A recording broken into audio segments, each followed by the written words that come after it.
Our gods, Elohim is used, which is a deity reference. Yeah, Yahweh Elohim is the highest of all the gods, right? Right, but it says ye are gods.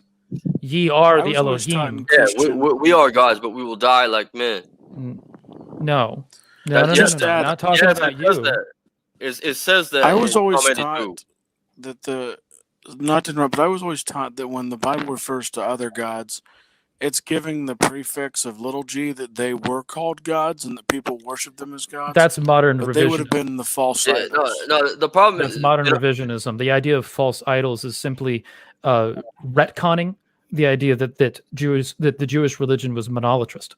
So monolatry means that they worship one God. They engage in praxis with a single deity. However, they recognize the existence of others. They might even see their deity as the best or the most high.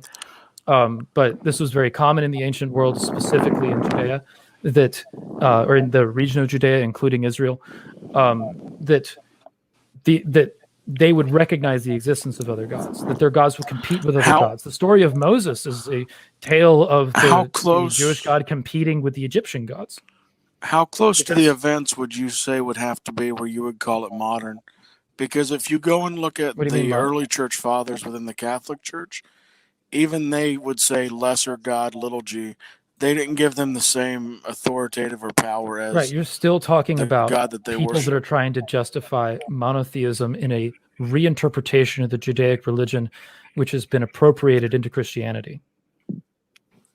Now, if my Jewish friends who read the Torah and they believe they have kept it, and if you look throughout their history, they still say the same thing about little g.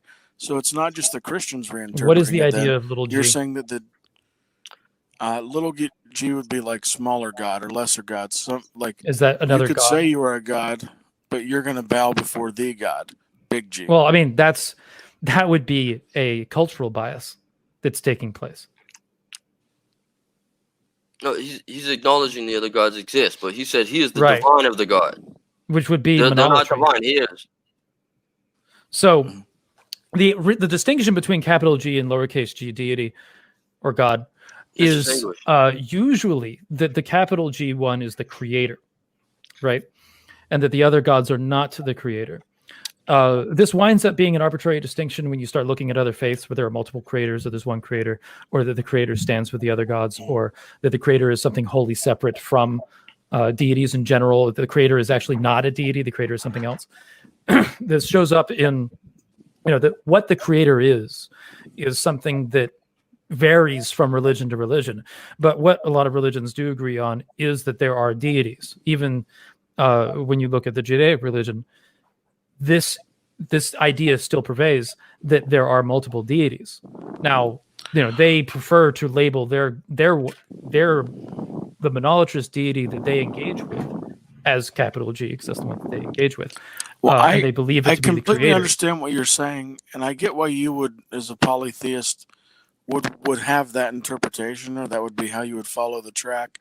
But wouldn't your interpretation be just as much potentially shattered by history as in the Christian interpretation that you're my interpretation in fact would not be shattered through history, because it would be like how in these religions evolving out of, like, Judaism as a monolatrist religion came out of a polytheistic Judaism.